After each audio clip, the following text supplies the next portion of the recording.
Hello everyone. Today we talk about how to fix the ebb of blood sugar. We will go to settings.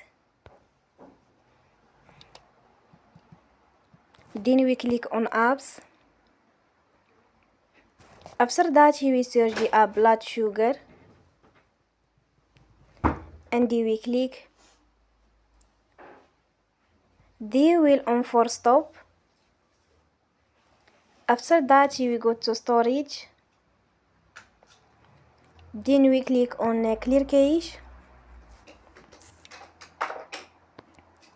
In the end, turn off your phone and you will recharge your phone again.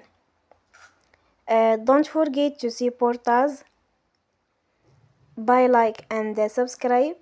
See you next time and thank you for watching.